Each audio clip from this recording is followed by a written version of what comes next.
Frères et sœurs, c'est merveilleux de partager avec vous la parole de Dieu. La Bible reste incontestablement le livre par excellence, la révélation de Dieu, des Écritures saintes et sacrées. Elles ont survécu depuis la nuit des temps à tous les assauts, les tentatives de sa disparition. Parce qu'elle est divine, elle est l'expression de l'amour de Dieu, de la volonté de Dieu pour l'homme. C'est grâce à elle et à travers elle que l'humanité peut trouver le sens de son existence. C'est en le scrutant, en le décortiquant et par-dessus tout en le comprenant que l'homme peut arriver à comprendre tous les grands événements qui se passent dans le monde. Les guerres, les conflits, les divisions, les tragédies, les désastres, les positionnements politiques, les chamboulements économiques, la chute des empires, des royaumes. Bref, d'une manière globale et générale, l'homme peut comprendre l'humanité à travers les prophéties bibliques. C'est aussi par elle que l'homme peut comprendre l'homme, que l'homme peut découvrir la méchanceté, la jalousie, les intrigues. C'est à travers cette parole, la Bible, ces écrits extraordinaires, que l'homme peut arriver à déceler tout ce qui se passe dans l'esprit d'un être humain. Nous revenons juste après ce moment. Restez connectés. Mettons à votre disposition ces enseignements pour vous faire comprendre qu'il y a un type de personnes, d'hommes ou de femmes qu'il ne faut jamais faire introduire dans votre destinée. Parce qu'ils sont dangereux. Et nous nous penchons dans cette série que nous commençons avec les femmes les plus dangereuses de la Bible. Je suis le pasteur Serge Shindala. L'objectif, c'est que vous puissiez comprendre à travers les Saintes Écritures que les esprits ne meurent pas.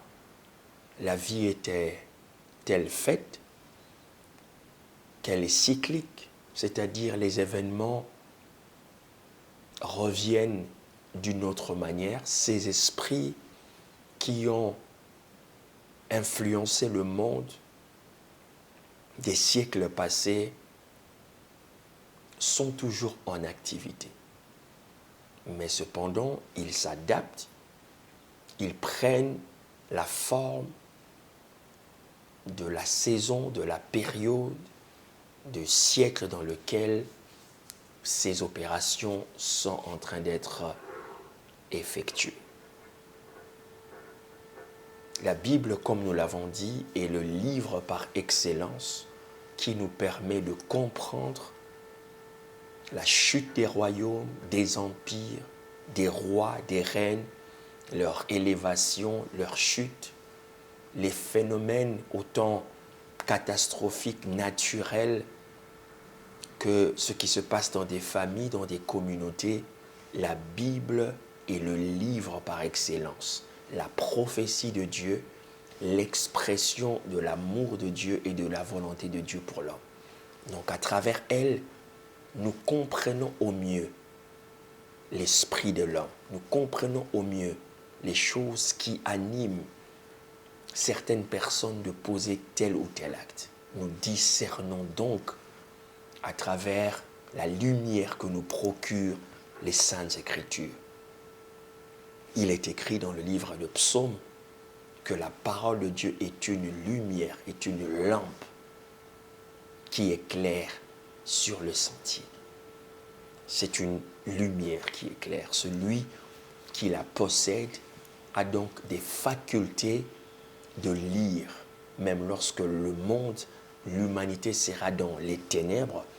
Celui qui possède la parole de Dieu en lui est capable de comprendre avec exactitude les choses qui se passent dans le monde, dans l'univers, dans l'humanité et plus précisément dans la vie d'une personne. Nous nous penchons sur ce cas d'espèce et parce que la femme intrigue d'une certaine manière, elle n'est pas la cause de tous les malheurs, mais à travers elle, beaucoup de choses, de bonnes comme de mauvaises, sont arrivées dans le monde. Des meurtres, des assassinats, des tragédies et des drames sont arrivés dans le monde.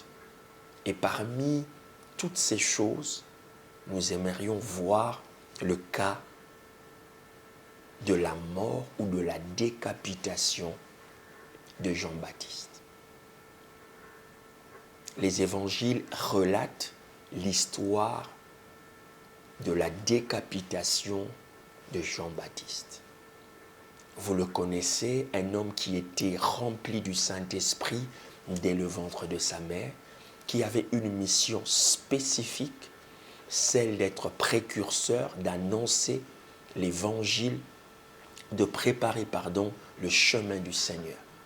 Un homme qui est né d'une visitation divine parce que sa mère fut stérile et elle a été conçue par une visitation et la puissance du Saint-Esprit a produit ce miracle dans cette famille de Zacharie et d'Élisabeth. Et de cette famille est né Jean-Baptiste. Un homme qui avait sa vie à part, avec une onction terrible, avec un caractère bien trempé, avec une habitation dans les déserts, loin de ses contemporains, se nourrissant des bêtes, des insectes qu'il trouvait dans son environnement, s'habillant par des peaux d'animaux. Jean-Baptiste était unique en son genre, exceptionnel. Un homme qui avait sa demeure un peu à part, mais qui a vu autant des militaires, des publicains, des hommes ordinaires venir vers lui, se repentir pour recevoir le message du royaume du ciel. Il a donc bouleversé son époque avec un message intransigeant sur la repentance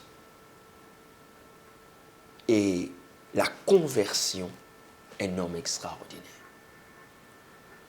Mais cependant, il n'avait pas que d'amis. Il n'avait pas que.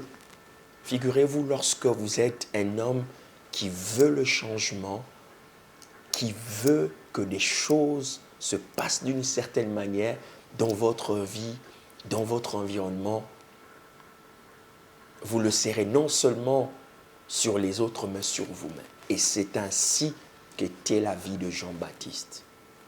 Lorsque le Christ d'ailleurs témoigne de Jean-Baptiste, il dit de tous les hommes qui sont nés d'une femme, aucun d'eux n'est plus grand que Jean-Baptiste. À son actif, on ne trouvera aucun miracle d'un paralytique qui marche.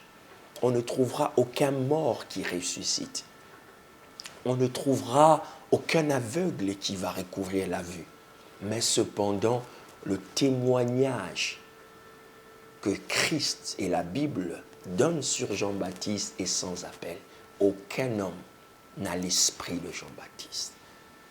Il nous faudra des heures et nous ne pourrons jamais faire une compilation de toutes ses actions et ses paroles à couper le souffle. Tombeau blanchi, race de vipère, ça c'était la marque de fabrique de l'évangile de Jean-Baptiste. Mais cependant, il a vécu dans une période où un personnage s'est juré d'avoir sa tête. Hérodias, femme d'Hérode, mais auparavant belle-sœur d'Hérode.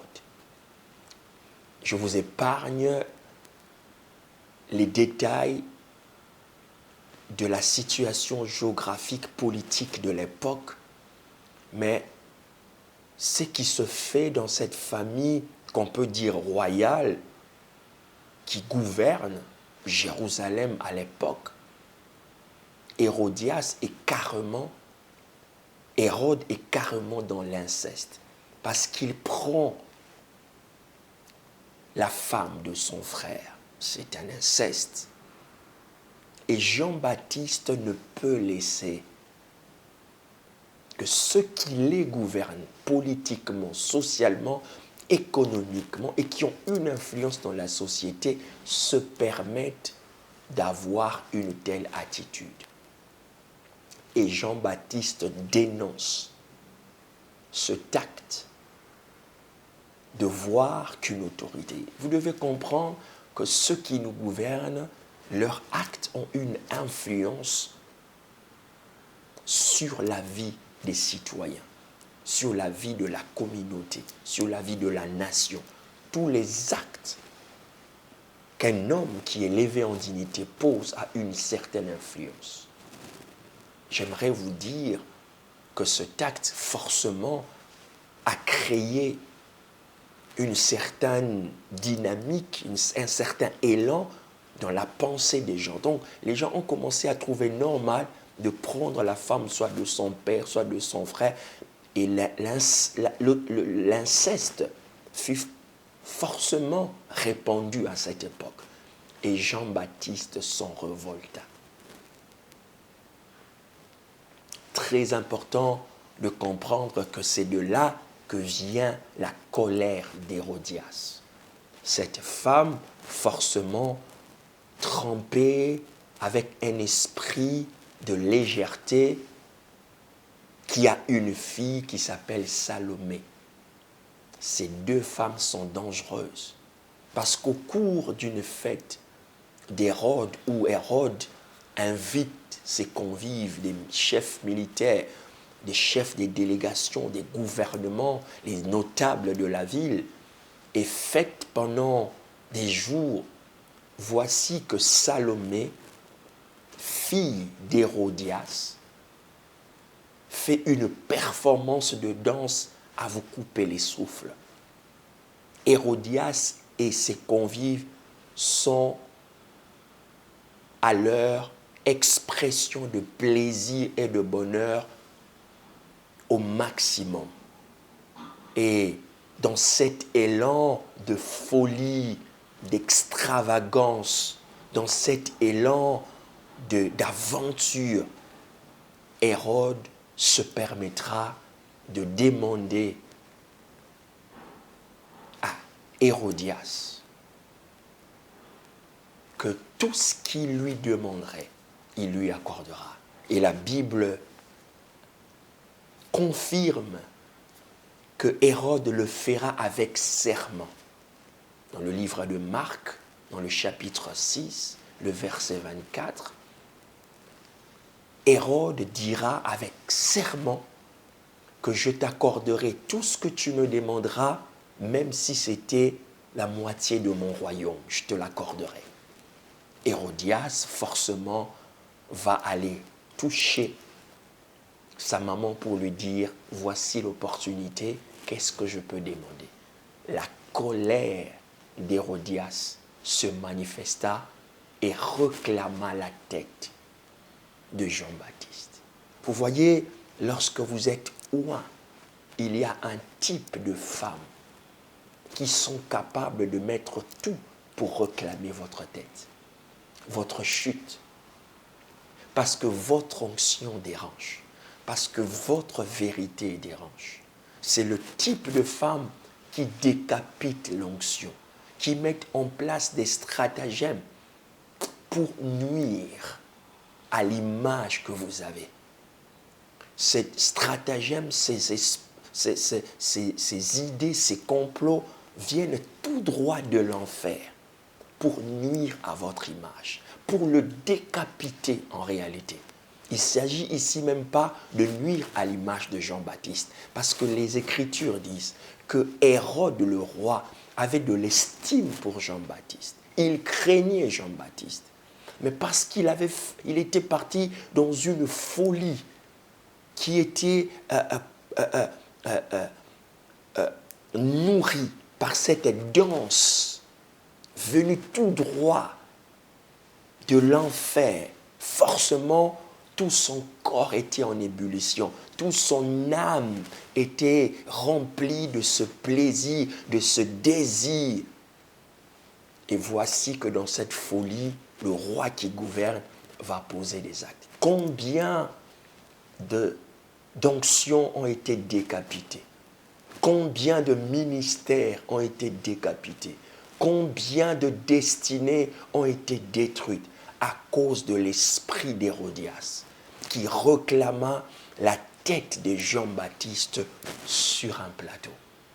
Et cela fut fait. Cela arriva. Le roi envoya un garde qui décapita Jean-Baptiste et qui ramena sa tête sur un plateau.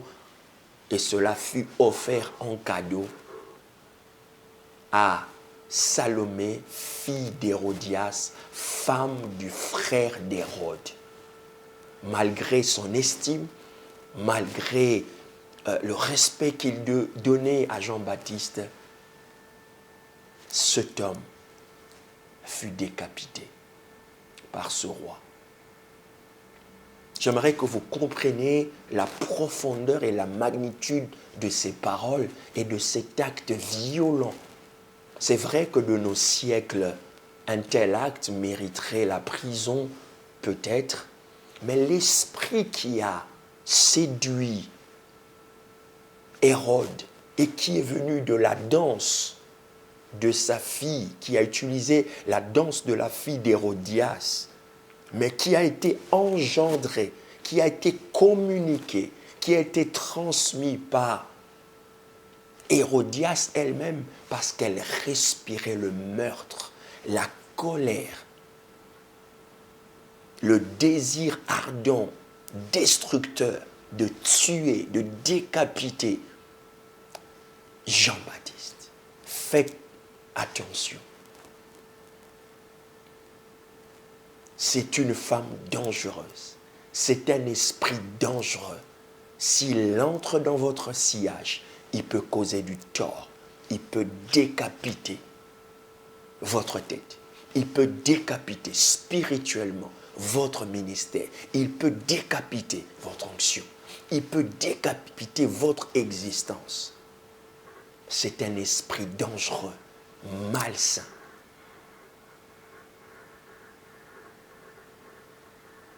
Et je crois que l'Église doit enseigner ces choses. C'est le type de femme avec qui il ne faut jamais contracter une alliance. Il ne faut jamais les faire introduire dans votre environnement. Je crois que vous avez été enseigné. Suivez nos prochains numéros dans cette série, les femmes les plus dangereuses de la Bible. Que Dieu vous bénisse.